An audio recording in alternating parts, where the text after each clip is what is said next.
स्वामी समर्थ. नमस्कार मंडळी, स्वागत आहे तुमचं माझ्या यूट्यूब चॅनलवर. आपण या व्हिडिओच्या माध्यमातून एका चांगल्या विषयावर चर्चा करणार आहोत.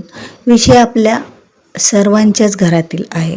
आपल्या सर्वांच्याच घरामध्ये देवघर आहे आणि देवघरामध्ये अनेक अशा मूर्ती आहेत आणि त्या मूर्तीला स्नान घालणे, देवघरातील देवांची पूजा करणे, या सर्व गोष्टीसाठी आपल्याला बराच वेळ जातो.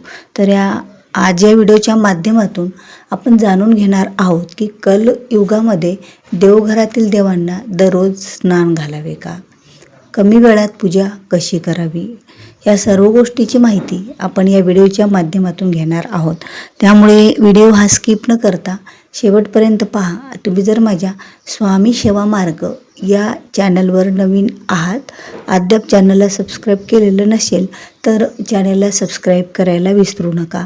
कारण जेव्हा केव्हा असे नवीन महत्त्वाचे माहितीपूर्ण व्हिडिओ मी माझ्या चॅनलवर अपलोड करते त्याचं नोटिफिकेशन हे तुम्हाला अगोदर मिळेल आणि तुम्ही माझा एकही व्हिडिओ मिस करणार नाही आहेत. असो, कलियुग म्हटलं तर कलियुग असं युग आहे की या युगामध्ये थोडी जरी काही सेवा केली, आराधना केली, काही पूजा केली किंवा मंत्र स्तोत्राचं पठण केलं किंवा चालत फिरत जरी देवाचं नामस्मरण केलं तरीही त्याचं फळ हजारो पटीने मिळतं. जसं की दुसऱ्या त्रेतायुगात, द्वापार युगामध्ये, ज्या वेळेला सत्ययुगामध्ये ज्या वेळेला लोकांचं जे काही आयुष्य आहे ते हजारो वर्ष राहायचं, पण कलियुगात तसं नाही आहे. लोकांचं आयुष्य पण कमी वय असल्यामुळे आपल्याला त्याच प्रमाणामध्ये पूजेचं सुद्धा शास्त्रामध्ये सांगितलेलं आहे की या युगामध्ये तुम्ही चालत फिरत, घरातील कामे करत किंवा आपण ऑफिस जे काही तुम्ही कुठे जात असाल तिथे वेळ देत देत जरी मनातल्या मनात देवाचं नामस्मरण केलं ना तरीही त्याचं फळ आपल्याला मिळत असतं. तर आता हे झालं आपल्या जीवन शैली की दिवसभर आपण कसं देवाचं नामस्मरण करावं. पण आपल्या घरात जे काही देवघर आहे, आता देवघर प्रत्येकाच्या जवळपास घरामध्ये आहे आणि देवघरामध्ये काही काही जणांच्या तर अशा अनेक मूर्त्या ठेवलेल्या आहेत की जिथे जिथे जे लोक देवाला गेलेत तिथल्या मूर्त्या आणून देवघर पूर्ण गच्च असं भरलेलं आहे. मग आपल्याकडून एवढ्या देवांची पूजा करायला खूप वेळ जातो आणि आपली कधी कधी चिडचिड पण होते, कारण आपल्याला वेळ हा कमी असतो. घरामध्ये दुसरी पण अनेक कामे असतात, त्यामुळे देवपूजा कमी वेळात कशी होईल आपण हे पाहतो. जरी आपलं देवघर जास्त देव असतील तर कमीत कमी 1 ते 1.5 तास आपला पूजेमध्ये जातो, पूर्ण पूजा करण्यामध्ये. तर आपल्याला कमी वेळात पूजा कशी करावी. आणि एक गोष्ट म्हणजे तुम्ही प्रत्येक ठिकाणाहून देव घरामध्ये आणणे हेही गरजेचे नाही. तुमच्याकडं जर श्रीकृष्णाचा फोटो असेल तर आपल्याला दुसऱ्या विष्णू अवतारातला फोटो आणण्याची गरजच पडत नाही. कारण एक देवाचे जर अनेक अवतार असतील तर तो एक जरी देव आपल्या देवघरात असेल, विठ्ठल असेल तरीही चालतो, कृष्ण असेल तरीही चालतो, कारण विठ्ठल आणि कृष्ण एकच आहे. त्यामुळे देवसुद्धा यामुळे अनेक आपल्याला करायचे नाही आहेत देवघरामध्ये. बरं, आहेत आपल्या देवघरामध्ये बरेच देव, पण त्या देवाची आता आपण एवढे आहेत तेवढ्यासुद्धा देवांची खरंच त्या देवांना रोज स्नान घालावं का. आणि ज्या महिला खरंच दररोज घरातील कोणतीही व्यक्ती देवाला दररोज स्नान घालते त्यावेळेला बघा काही मूर्त्या स्नान घालून सुद्धा देवाला पाणी घालून सुद्धा झिजून गेलेल्या आहेत आणि झीज लागलेल्या देवांची पूजा केल्याने पुण्याऐवजी पाप पदरात पडत असतं. तिथे पुण्य आपलं निघून जात असतं, कारण भंगलेल्या मूर्तीची पूजा देवघरामध्ये करत नसतात. ही एक महत्त्वाची गोष्ट आपण आज जाणून घेऊया की देवघरामध्ये तुमच्या मूर्ती कोणत्या असाव्यात हेही तेवढंच महत्त्वाचं आहे. बघा, देवघरात जर भंगलेली मूर्ती असेल, काहीतरी चिरलेली किंवा पिचलेली मूर्ती असेल तर अशा देवांची पूजा करायचं नाही. त्या देवांना विसर्जित करायचं असतं. आणि विसर्जित देवांना कसं करावं हेही मी तुम्हाला एखाद्या व्हिडिओमध्ये सविस्तर त्याची माहिती देईल. कारण देवांना ते विसर्जित करायचं असतं जर खराब झालेले देव असतील तर, आणि त्या जाग्यावर तीच मूर्ती आपण तशीच दुसरी मूर्ती आणून त्याची स्थापना करायची असते. आता देवघरामध्ये मारुतीचा फोटो नसायला हवा, देवघरामध्ये शनी महाराजाचा फोटो नसायला हवा आणि देवघरामध्ये नंदी आणि डोक्यावर साप असलेला महादेवाचं शिवलिंगसुद्धा नसायला पाहिजे.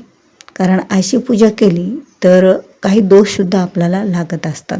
आता देवघरामध्ये आपल्या काहीतरी महत्त्वाची देवं असायला पाहिजे, जसं की आपली कुलदैवत, कुलदेवी, स्वामी समर्थ महाराज, तुमच्या गुरुचा फोटो, माता लक्ष्मी आणि त्याचबरोबर बालकृष्ण, गणपती बाप्पा, शंख, घंटी आणि काही यंत्र, श्रीयंत्र आवश्यकच आहे, कुबेर यंत्र किंवा महामृत्युंजय मंत्र आरोग्यासाठी, असे एवढे छोट्या प्रमाणामध्ये देवघरात असायला हवं. तर देवघरात दररोज स्नान घालताना महत्त्वाची गोष्ट की देवांना स्नान घालावे की नाही. तुम्ही एखादा शुक्रवार किंवा एखादा सोमवार जे तुम्हाला आवडते त्यावारी तुम्ही भरपूर देवाला अभिषेक घालून स्नान घालावं. पण तुम्हाला कमी वेळ आहे, आज आता देवाला स्नान तर दररोज घातलं तरी काही हरकत नाही आहे, पण तुम्हाला कमी वेळात पूजा करायची आहे, तुम्ही ऑफिसला जाता, घरात लहान लेकरं आहेत, देवाला एवढा वेळ तुम्हाला देता येत नसेल, तर देवाला कमी वेळेमध्ये पूजा करायची म्हटलं तर थोडंसं देवावर पाणी शिंपडून जाग्यावरच त्याला कपड्याने देवाला स्वच्छ पुसून घ्यावं.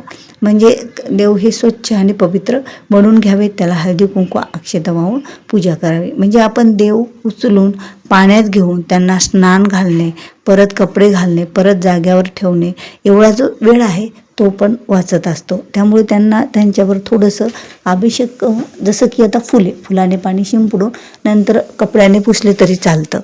तर अशा प्रकारे सुद्धा कमी वेळात आपण पूजा करू शकतो. आणि एखादा दिवस आठवड्यातून 1-2 वेळा अभिषेक स्वरूपात म्हणजे पूर्ण स्नान घालून सुद्धा पूजा करावी. दररोज नाही स्नान घातलं तरी काही हरकत नाही, पण अशा अवस्थेत तरी देवाची पूजा करावी की देव पूर्ण थोडेसे ओले झाले पाहिजे, देव पारसं त्यांचं मोडलं पाहिजे, कोरडे नाही राहिले पाहिजे.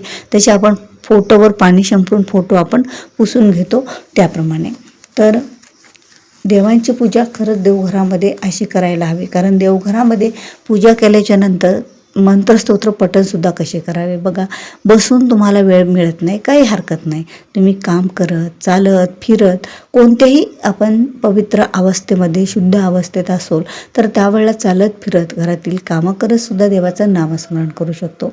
याचंसुद्धा फळ मिळतं. त्यावेळेला तर आपण कामसुद्धा करत असताना देवाची आठवण करतो. म्हणजे बसून फक्त देवाची पूजा किंवा सेवा करण्यापेक्षा हेही सेवा खूप महत्त्वाची मानली जाते. आणि गुरुमाऊली सतत त्यांच्या प्रवचनातून, त्यांच्या हिदगुजातून आपल्याला सांगत राहतात की तुमच्याकडे भरपूर देव आहेत, तर तेवढे काही तुम्ही ठेवू नका, तुम्हाला योग्य कामापुरते जेवढे असतील तेवढेच देव आपल्या देवघरात असावे. नेहमी कितीही देव आपल्या देवघरात करू नये, कारण त्यांची योग्यरित्या आपल्याला त्यांची पूजा करता येणार नाही. आता जसं पाहुण्यांना आपण हातपाय धुवून चहा वगैरे कॉफी देतो, आपल्या घरी त्यांचा अतिथी देवभव म्हणून पूजा करतो, त्याचप्रमाणे देवसुद्धा आपल्या देवघरात आनंदी राहावे, कारण देवांनासुद्धा आनंद द्यावा लागत असतो. त्यांना आपल्या घरामध्ये दररोज तुमच्याकडून, आता काही जणी फक्त देवपूजा करतात, पण त्या देवाला पूजा झाल्याच्या नंतर सकाळी त्याच्यावर आरती किंवा धूप वाळीत नाही.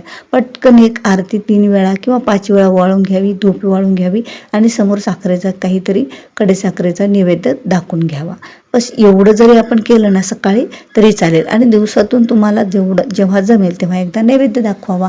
जर तुम्हाला शक्य असेल तर तुम्ही तो नैवेद्य ज्यावेळेला स्वयंपाक होईल, आंघोळ करून केलेला फक्त स्वयंपाक असावा, स्नान केल्याने जो काही स्वयंपाक बनवला जातो तो शुद्ध आणि पवित्र मानला जातो आणि त्याचाच नैवेद्य देवाला दाखवला जात असतो. आता तुम्हाला नाही 2 वेळा जमलं तर निदान एकतरी वेळा देवांना नैवेद्य दाखवा. एक वेळा खडी साखर, काहीतरी साखर ठेवून द्या. म्हणजे साधी सोपी सरळ पण भक्तीने श्रद्धेने करायचं.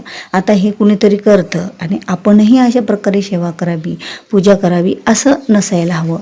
कारण आपण त्या जर भानगडीत पडायला गेलो तर एकतर आपली श्रद्धा म्हणजे तिथं आपला विश्वास नसतो, किंवा असेल तरी आपल्याला तेवढा वेळ नसतो, आणि वेळ नसेल, धावपळ असेल तर मनही लागत नाही. आणि देवाला मनातून केलेली सेवा पूजा जास्त प्रमाणामध्ये आवडत असते.